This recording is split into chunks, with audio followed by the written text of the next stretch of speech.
go ahead and introduce my speaker coming up, but we'll go ahead and let you know that we go ahead and do this presentation presented on neighborhood safety as well as leadership in the community, because especially during the holiday season, as y'all see, robberies on the high rise, as well as we've been having drugs on the high rise, and crimes such as burglaries going on, and a lot of things that the communities are missing nowadays is the fact that you're supposed to watch out for their neighbor's house.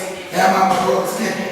And that's what a lot of people are tending to miss these days about being their brother's keeper, especially when it comes to the community and the holiday season, watching out for one another.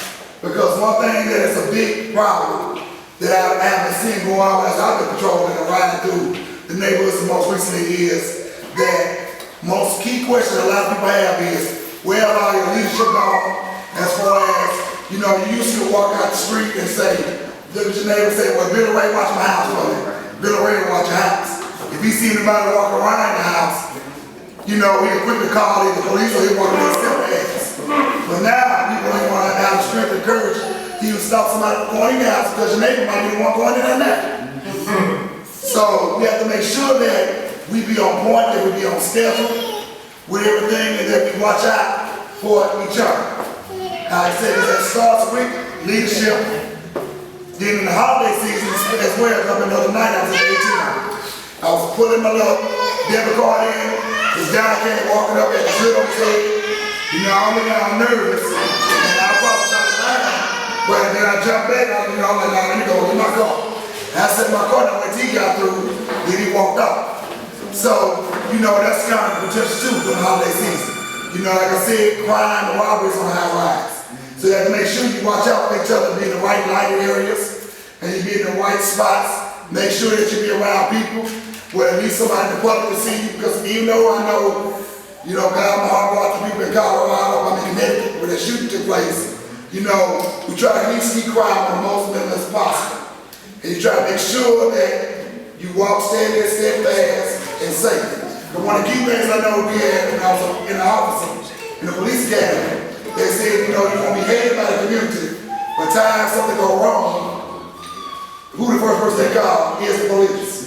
As much as, you know, people have had problems with police in the past, police still is a key commodity for all of us to have, because it provides us with, at least, I mean, you know, everybody ain't perfect, the same commodity we need to go forward with the right actions and have some kind of strict law enforcement and order in this community.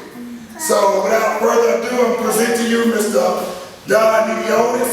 He was a lieutenant in the Shreveport Police Department, as well as over the CRU division. That was the community response unit, the black cars you see going through Shreveport, which they respond to all the community needs. And so I'm right here before you. Mr. Otis, what's going to come forward? Get out your man.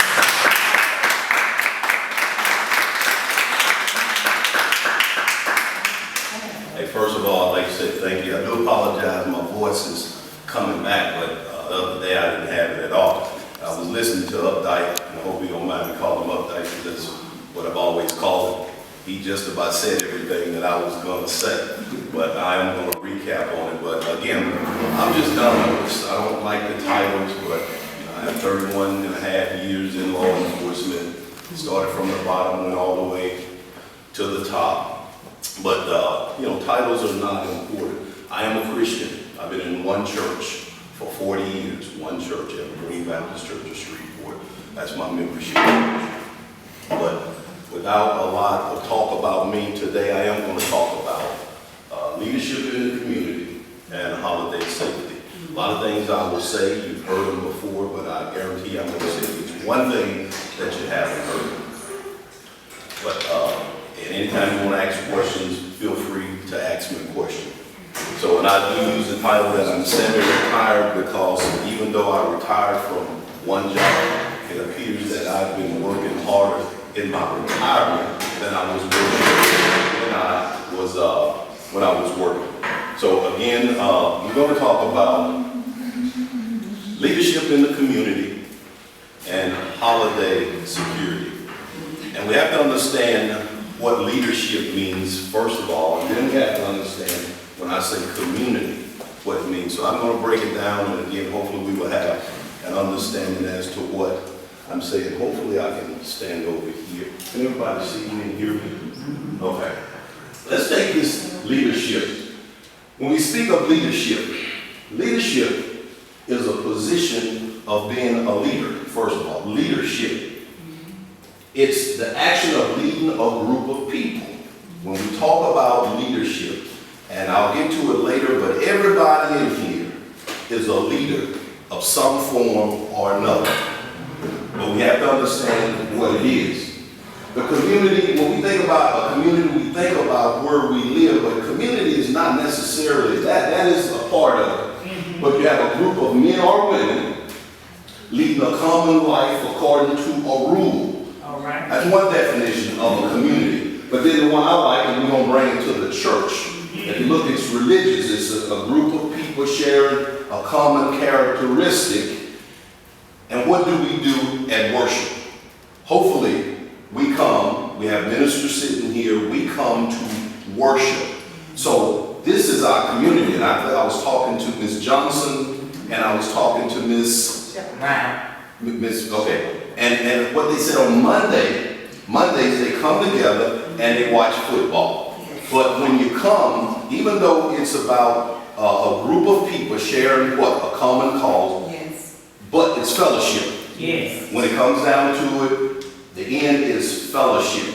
After today, you will see me maybe in Walmart, you'll say, hey, I remember Otis. He came to our church. So now we have a relationship. And I believe that the relationship will go on. In short, leadership in the community, all it is what?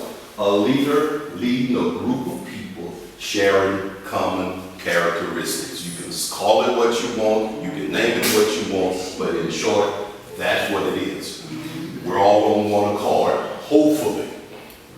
Now my concept is, and we talk about leaders. Leaders, nobody, no good leaders are not born. You're not born into a leadership position. You're not born into it. Good leaders are developed through as a never-ending process of self-study, education, training, and experience. I've often said, me being in law enforcement, you can take a young officer that's been in school, and I don't knock education. Education is very important. But a young officer coming to the streets, and I relate a lot of stuff to police work because that's what my experience is. It's in police work. I would trade nothing for experience. Even when I was in the military, we would have these second lieutenants. They come out of college, and when they come out of college, you have an E8. This man has been into battle. But you put this young officer over him, and one of my favorite movies is Platoon. If you ever watch Platoon, that's a prime example. You have a young officer come out of school, and what does this young officer do? He tells all of these veteran soldiers that's been in battle, this young officer has never killed anybody, he has never, but he has to tell these older, experienced officers how to go in battle. And when you ask him, how many years have you been in battle? He would tell, well, I haven't been in battle. I learned this in school. What have we learned? Experience is a good teacher. And my mom used to say to me, and when I was younger, I didn't understand this, but as I got older, I wrote, there's no sense like boss sense. Just the other day, and I'm sorry, I didn't do this. I have my wife with me, the one Otis, my grandbaby, love her dearly, and one of my good friends, Robert Wright. I brought him along for support. So I figured if I get here and I see everybody looking at me funny, I could always look over there and get a smile.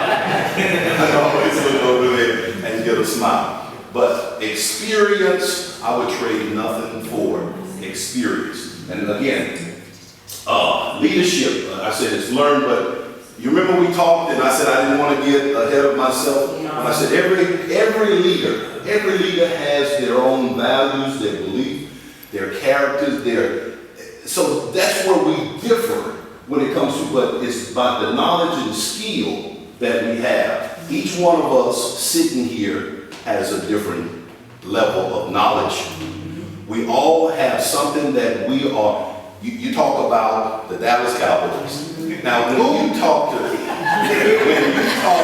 to me about a football period, my knowledge of football is not that high because I don't follow football. That's just, I'll watch it, but it's just, I don't know football. So your knowledge and experience with football would be higher than mine. But if we start talking about law enforcement, and I just say, I tell you what, just 1022. I can look at Updike, and Updike knows right off what that means. What does that mean when I say it to you? It means absolutely nothing. So our level of experience, but when I say 1022, boom, Updike already knew what that means. What that mean, Updike, when I say 1022? That's what 1022. What do you mean? But yeah, I mean, it's okay. That's what it means. It's, disregard, forget it, rest, stop. Leave alone. He was headed to me. I need to back up. I say, hey, Updike, you 1022. Don't worry about it. That means I got this. But to you, it's Greek. It's Greek. It's Greek. I like these pictures I put up. Leadership is a process. It's a process. Do y'all believe that? It's a person having influence over others. Do you believe that? You believe that? Okay. Leaders carry out this process by applying their leadership knowledge and skills. And I said we all have different levels of that. I put President Barack Obama, if he walked into this room, we all would stand out of respect.